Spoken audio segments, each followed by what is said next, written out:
BJP सरकार ने अपने शासनकाल का सबसे बड़ा फैसला लिया और धर्मेंद्र प्रधान का इस्तीफा करा दिया।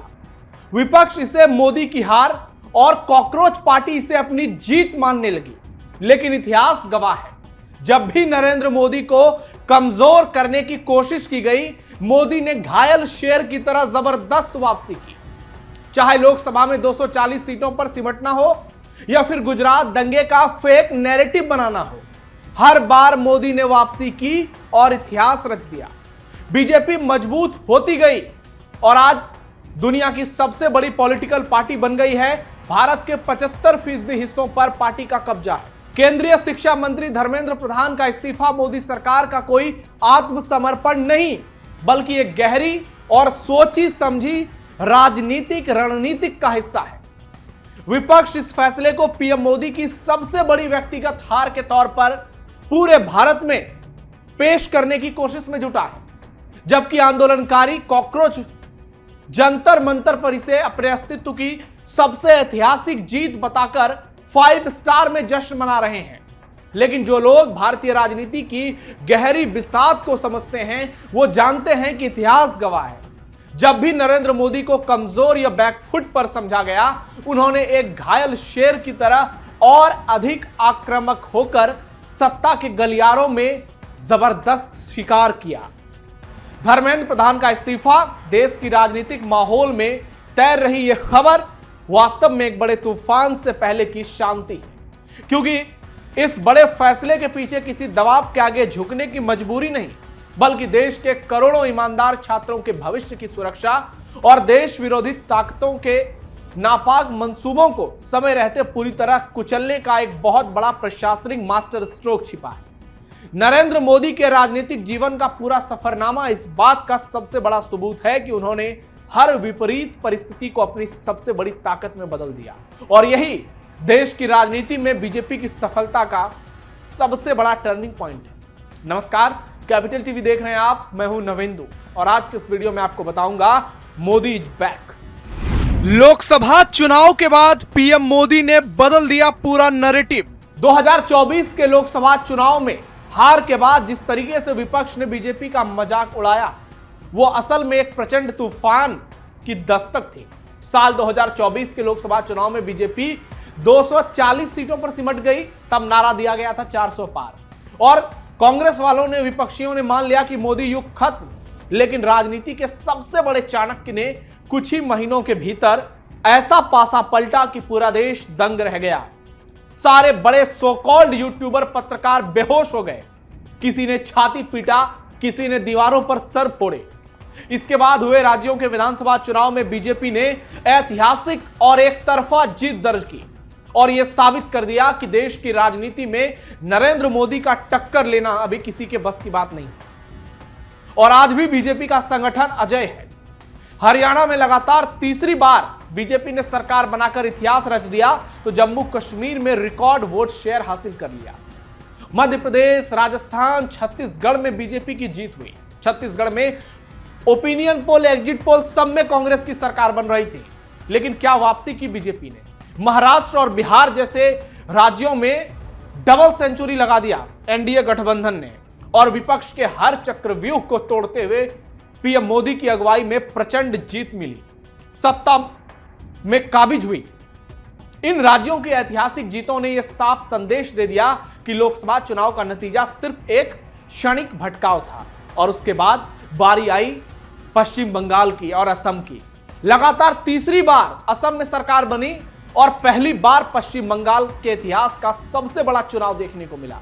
प्रचंड बहुमत के साथ बीजेपी की सरकार बनी। शुभेंदु अधिकारी पहले सीएम बने और इतना बड़ा उलटफेर हो गया कि ममता बनर्जी की पूरी पार्टी खत्म हो गई। जनता का भरोसा नरेंद्र मोदी पर टिका रहा।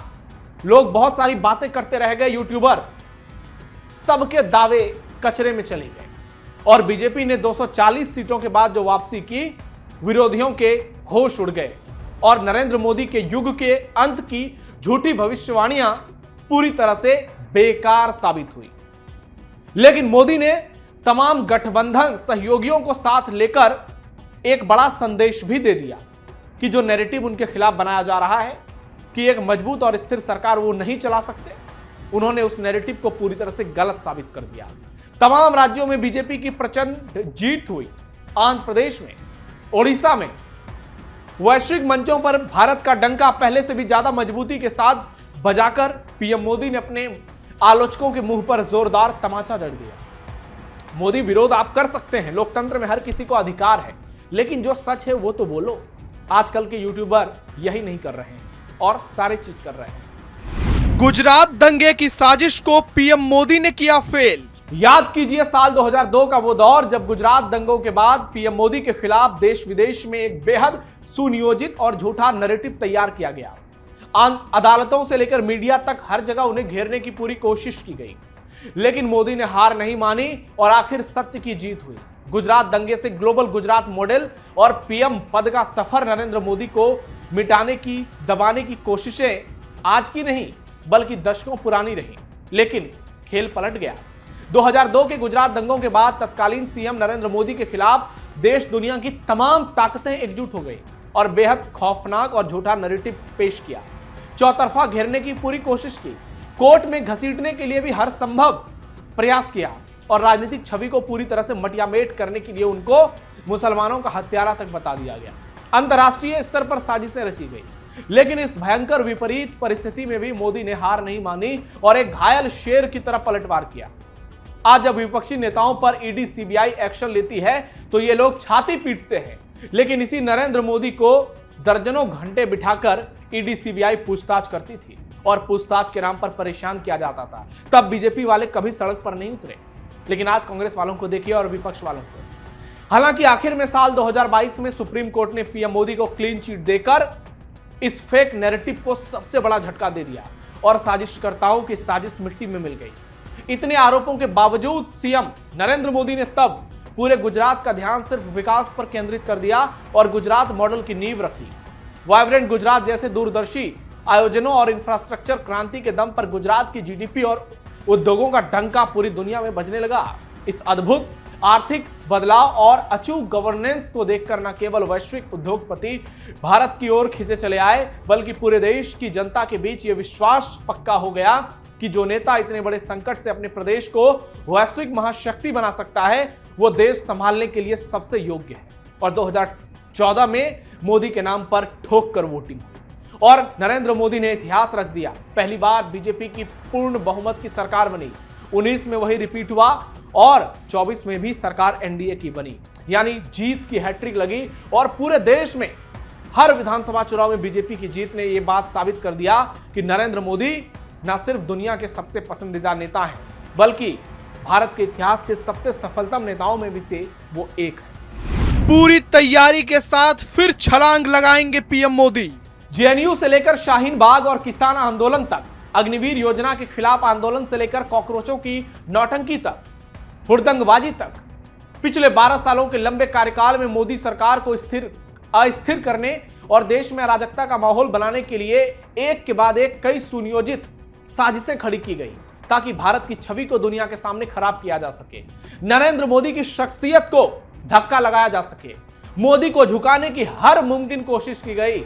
लाल किले जैसे ऐतिहासिक धरोहरों पर भी उपद्रव मचाया गया, देश के झंडे के साथ छेड़खानी हुई। लेकिन इन तमाम 12 सालों की साजिशें, कोशिशें, देशव्यापी धरने और टूलकिट गैंग के प्रहारों के बावजूद, और इसमें सबसे बड़ा योगदान इन फर्जी यूट्यूबरों का रहा। रवीश कुमार से लेकर अजीत अंजुम, अभिसार शर्मा से लेकर ये सारे लोग, इन लोगों ने बहुत कोशिश की, लेकिन मोदी की राष्ट्रवादी नीतियों पर देश की जनता का भरोसा अडिग रहा और हर बार आंदोलन के पीछे छिपे सियासी चेहरों को जनता के सामने बेनकाब होना पड़ा। ऐसे में राजनीति की इस विषाद पर धर्मेंद्र प्रधान का यह बहुचर्चित इस्तीफा केवल एक मास्टर स्ट्रोक नहीं है, बल्कि मास्टर स्ट्रोक से बढ़कर भी मोदी का राजनीति में एक अलग तरह का फैसला है, जो देश की राजनीति में पीएम मोदी को कमजोर समझने वालों के चेहरे पर जोरदार चाटा है। मोदी सरकार ने पहले सीजीपी के सामने मंत्री का केवल विभाग बदलने का सम्मानजनक प्रस्ताव रखा था, जिसे आंदोलनकारियों ने पूरी तरह से ठुकरा दिया। इसके बाद पीएम मोदी ने बिना किसी हिचकिचाहट के धर्मेंद्र प्रधान का इस्तीफा स्वीकार करके यह संदेश दे दिया कि उनके लिए किसी व्यक्तिगत मंत्री का पद देश की परीक्षा प्रणाली और शिक्षा व्यवस्था की शुचिता से बड़ा कभी नहीं हो सकता। इस कड़े फैसले ने विपक्ष के उस पुराने नैरेटिव को एक झटके में ध्वस्त कर दिया जिसमें वो सरकार पर अहंकारी और तानाशाही की बात करते थे, और पूरे देश में मोदी का डंका बज गया। अब कोई तानाशाह नहीं कह सकता। इतिहास गवाह है, जब भी मोदी ने एक कदम पीछे खींचा है तो छलांग बहुत बड़ी लगाई है, और इसलिए यह कहना गलत नहीं होगा कि आने वाले समय में मोदी सरकार और अधिक आक्रामक, संगठित और प्रचंड ताकत के साथ भारतीय राजनीति के मंच पर और वैश्विक राजनीति के परिदृश्य में मजबूत होकर उभरेगी। यानी बीजेपी को पीएम मोदी हर दिन मजबूत कर रहे हैं, अपनी शख्सियत को और ज्यादा ब्रांडेड वे में कन्वर्ट कर रहे हैं, और पूरी दुनिया में मोदी का डंका लगातार बज रहा है। और यही बीजेपी की सफलता का सबसे बड़ा टर्निंग पॉइंट है दोस्तों। और इसलिए तो कहा जा रहा है मोदी इज बैक, यानी मोदी गए नहीं हैं, मोदी आ गए हैं, मोदी आ रहे हैं तिलचट्टों को मसल। आपकी राय क्या है कमेंट में बताइए, हमारे वीडियो को लाइक शेयर कीजिए। फिलहाल के लिए इतना ही, धन्यवाद।